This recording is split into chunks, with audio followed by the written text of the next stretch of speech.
Assalamualaikum warahmatullahi wabarakatuh. Hari ini Ibu akan menjelaskan tentang cara mencari fungsi permintaan dan fungsi penawaran. Yang pertama kali akan dijelaskan adalah bagaimana sih ini rumus ini yang akan kalian temui nanti selanjutnya, bagaimana cara mengerjakannya dan penjelasan rumusnya ya. Ada P dan juga ada Q, ada P1, P2, Q1 dan Q2.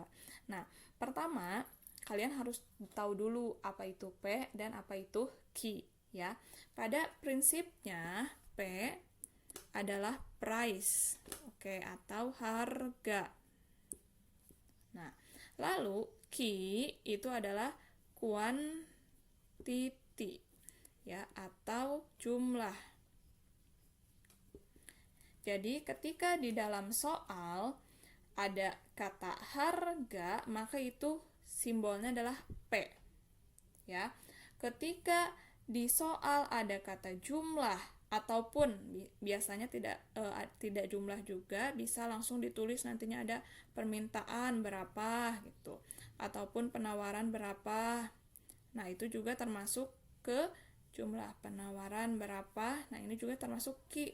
Tapi ingat, P-nya dan Q-nya itu bukan Q polos, tapi yang ada P1-nya ataupun P2, Q1 dan Q2. Sedangkan P yang di depan ini dan Q yang di depan ini adalah variabel. Jadi itu tidak akan diisi oleh angka. Yang diisi angka oleh soal adalah ini, P1, P2, dan juga ini P1, Q1, Q2, dan ini Q1. Lalu P1 dan P2 apa bedanya? Q1 dan Q2 juga apa bedanya? Berarti P ini adalah harga ya, semuanya adalah harga. Ketika P adalah harga. Oke. P1 adalah harga yang pertama. Harga yang pertama, kok ada yang harga pertama? Jadi di dalam soal itu nanti biasanya akan ada beberapa harga. Dan harga yang disebutkan pertama dalam soal itu adalah P1. Sedangkan P2 adalah berarti harga kedua. Oke ya, harga pertama dan harga kedua. Tergantung di soalnya mana yang pertama kali disebutkan ya. Yang pertama ingat berarti itu P1. Yang kedua kali disebutkan itu adalah P2 ya, itu untuk harga atau P. Lalu sekarang Q. Berarti kalau tadi P1 dan P2 bedanya adalah pertama dan kedua, sama Q juga. Ini adalah jumlah sama. Ya, tapi ini jumlah yang pertama ya. Yang pertama kali disebutkan ini adalah jumlah yang kedua. Oke ya.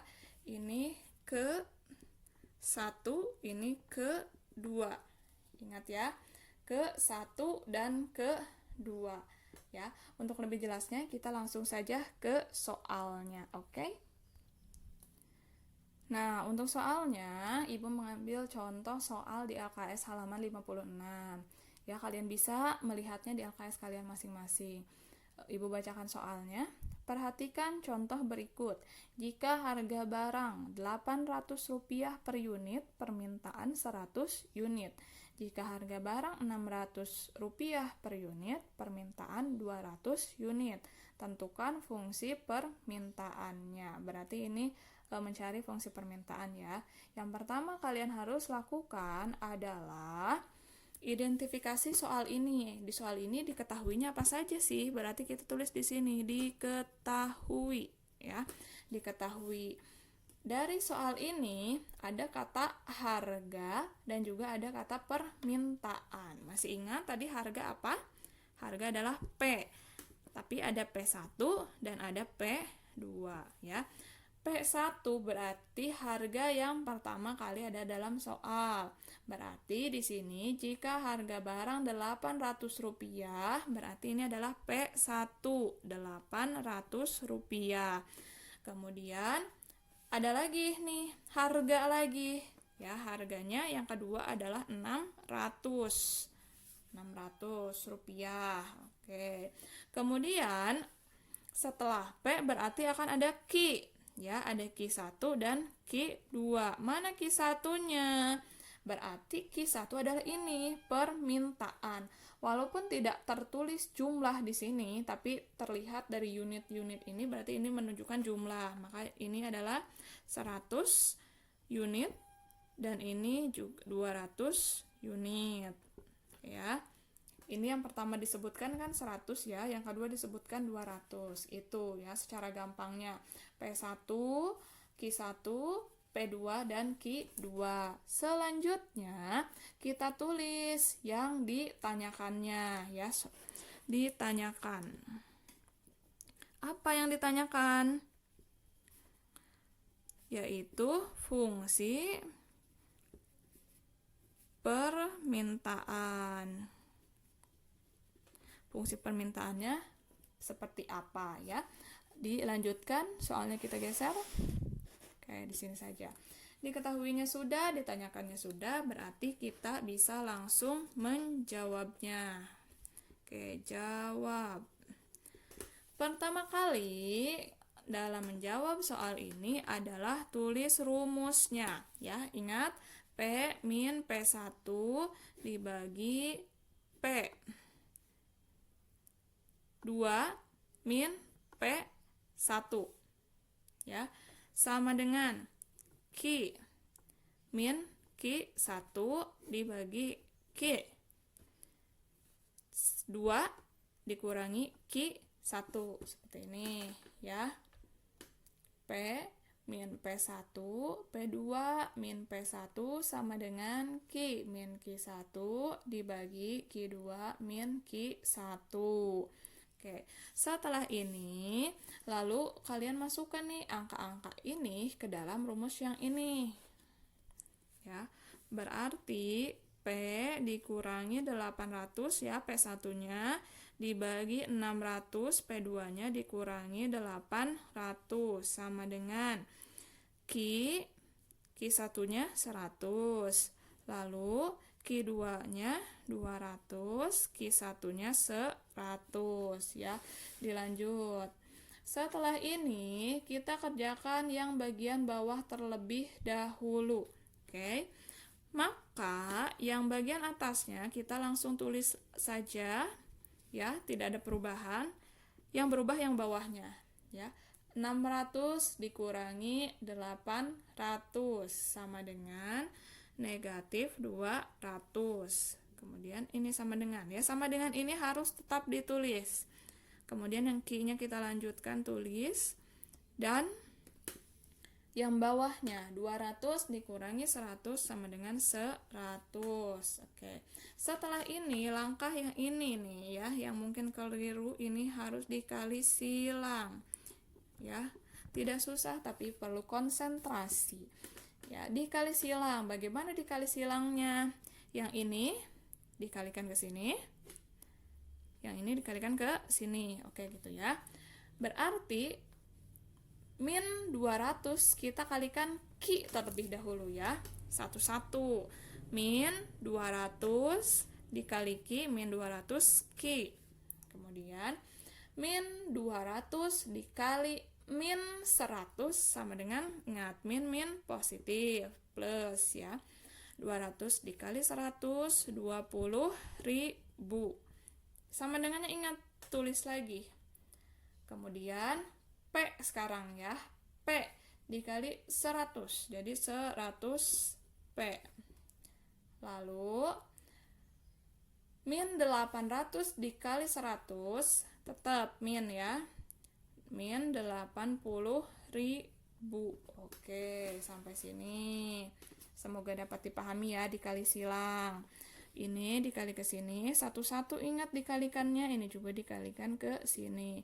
Min 200 dikali Q, min 200 Q, kemudian 200 dikali 100, 20.000, negatif positif. 100 dikali P, 100 P, min 800 dikali 100, min 80.000. Setelah ini, langkah selanjutnya adalah yang 20.000 ini kita pindah ruaskan. Karena bentuk, balik lagi ya ke sini, bentuk dari fungsi permintaan adalah Q min A P plus B. B. Ya, ini bentuknya seperti ini. Oleh karena itu, Q-nya itu harus ada Q saja di depan ya, tidak ada apa-apanya lagi. Karena itu ini yang 20.000 kita pindahkan ke belakang. Jadi yang ini tulis lagi. Min 200 Q sama dengan 100 P min 80.000. Ingat, ketika berpindah ruas positif menjadi negatif. Negatif 20.000. Oke, seperti ini ya. Lalu kalian kerjakan yang bagian belakangnya saja ya.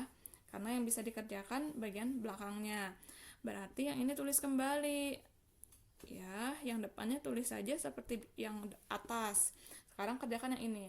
Min 80.000 min 20.000 atau negatif 80.000 negatif 20.000. Ada negatif, negatif berarti masih negatif ya.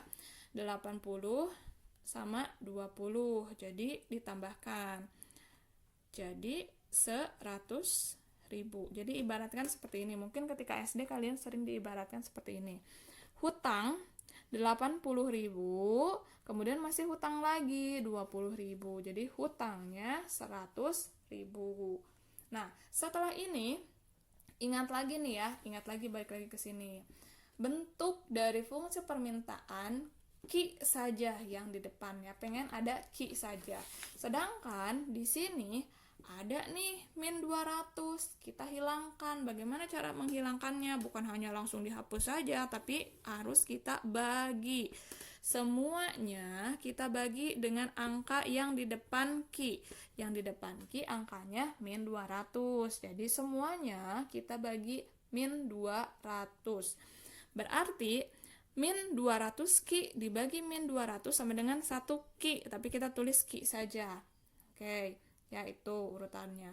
Kemudian yang ini 100 dibagi 200 ya, berarti ini 100 gini dibagi min 200, P-nya jangan lupa. Lalu ini min kali min dibagi min berarti positif ya. 100.000 dibagi 200 sama dengan 500 gini.